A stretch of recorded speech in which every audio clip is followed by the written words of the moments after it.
Hi guys, and Leon here, and welcome to another video. Today we'll be looking at experience, how you get it, the best ways to go about getting it, and generally just what the questing system etc. is like in Guild Wars 2. There's several different ways you can go about getting experience. Firstly, and probably most obviously, is by killing mobs. If we take out this guy here, or this ram rather, we'll see how much sort of experience we get roughly per kill. About 23 experience on that, and that will depend on obviously their level compared to yours, as well as if you get any bonus experience. That's not too bad experience, and considering the fact that if you grinded mobs you could probably kill a good few hundred an hour, which would be probably one of the fastest ways to level up, but certainly one of the most boring. What I'd probably advise you to do instead is actually play the game, explore it, and generally discover things that way and gain experience and levels at the same time. If you've played at all, you'll probably have noticed there isn't really much of a questing system as such. You have one major storyline quest that sort of leads you through into the various areas that you need to be, but on the whole that experience would certainly not be enough to get you through, and I've seen a lot of people actually complaining in the chat that they haven't had enough experience, they're far too underleveled, and they've just been following that story. And something similar happened to me, where I was about 2 levels too low for the area I was in, and I ended up having to go back to actually complete some things. So, as you're casually wandering around the world, in this case as a little droid, you will come about these events. There's one just about to happen here, in which you have to kill 5 of these buccaneer diggers. Hopefully it hasn't bugged because of my little guy's presence. Nope, here we go. So what happens, if you are nearby one, you'll get a little thing up on the top right hand corner in orange saying that there's an event happening nearby. Also on your map you will get a really large circle with the 2 orange swords, sort of cross swords, and all you have to do is obviously complete whatever task they said within there. So in this case it's obviously kill 5 of these buccaneer diggers, and the ones you have to kill will have those same swords over their head. The rest of them, like this pirate, they're there to obviously make your task a little harder.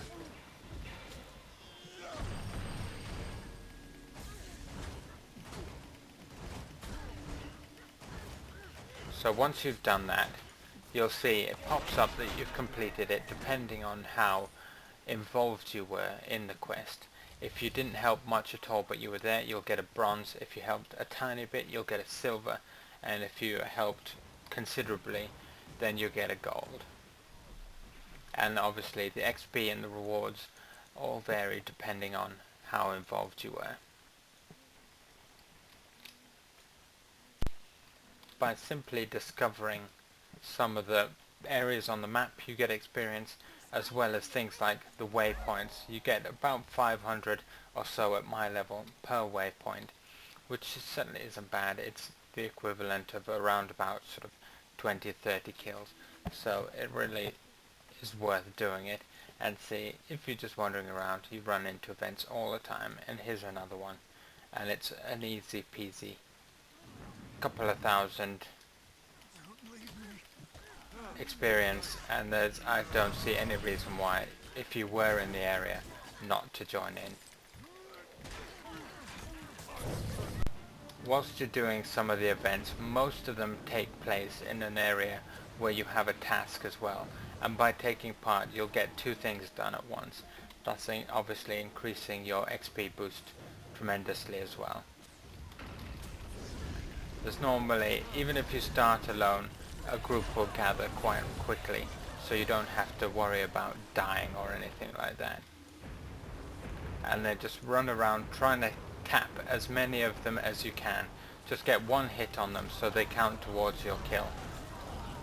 And that way you get even more experience, as well as you'll guarantee yourself a gold when it comes to the end of the event.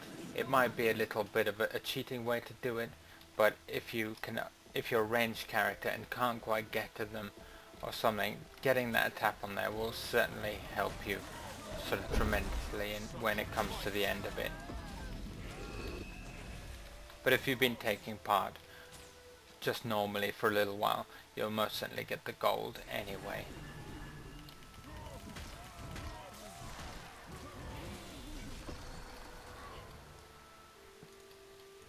I quite like the sort of questing system in this. It's so different to all the other MMOs out there, where you have the talk to someone, go get something. Here it's all about exploring. You find the quests, you do the events, and then see you go. Another easy 1200 experience. And I've almost finished the task as well. And here we go. One starts up straight away.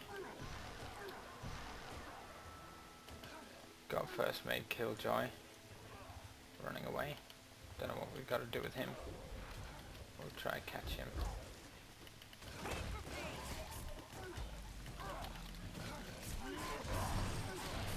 Don't think he's an event, but it's always fun to take them down anyway. I could outrun a centaur.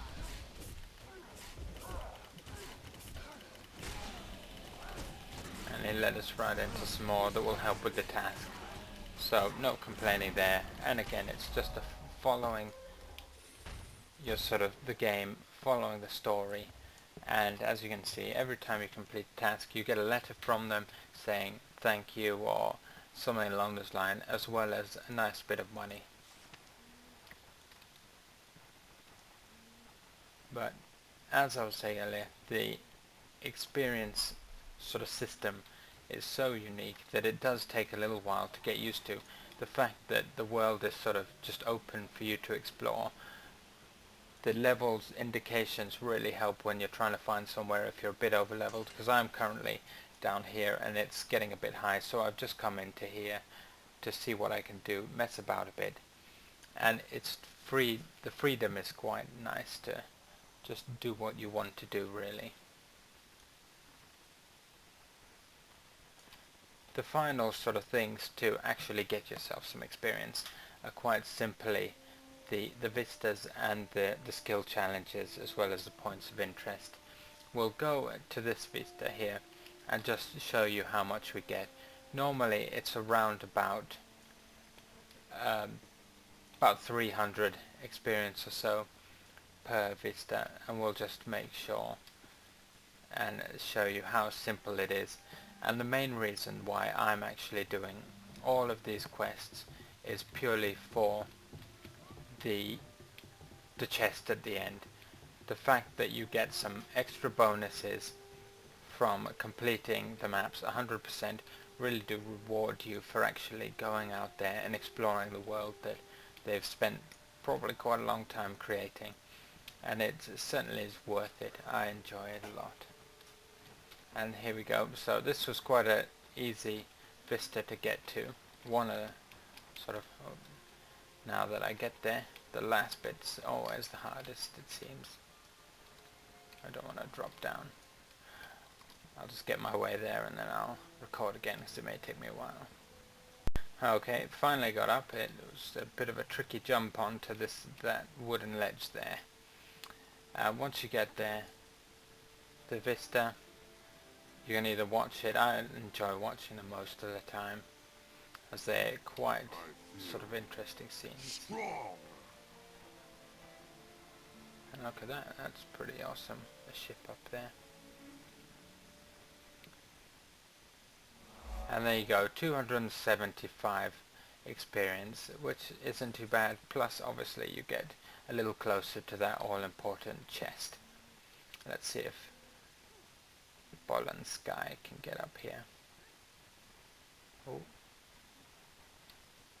No. Oh dear. And just so nobody feels too bad, he finally got up there with a bit of help. And oh dear, the dancing. Yeah.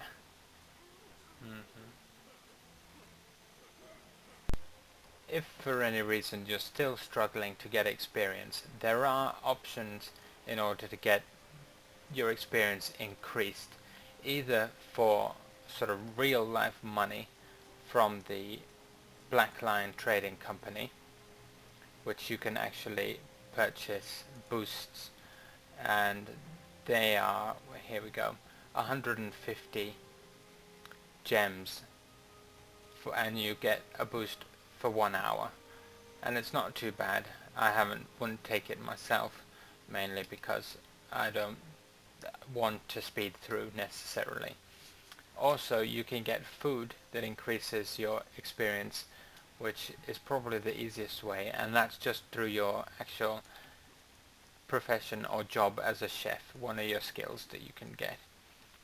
The other things you can do, obviously, are to simply go to one of the dungeons. The first one that I've come across has been actually level 30.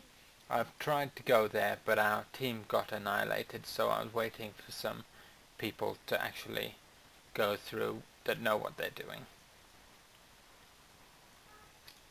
All in all, I really enjoy the sort of leveling system here. I think it's just definitely interesting, unique, and find it to be well worth the sort of time just exploring, figuring out. It is a new game after all, and people that sort of want to rush through it, there is options to do that, but I wouldn't bother. It's going to be around for a while. People are going to be playing it probably for a long time. The level cap's so high that it'll take everyone quite a long time to get there anyway, so I don't see the rush, and it's probably best to enjoy it as you go and learn what you're doing, learn how you like to play, and that will probably get you the best results anyway. Well, again, I hope this helped, and if you do sort of want to know anything else or have any suggestions about sort of further videos or anything that you'd like to know about, definitely leave a comment below and I'll get onto it straight away, and if I don't know, I'll certainly look into it for you. Alright, thanks a lot then, and bye.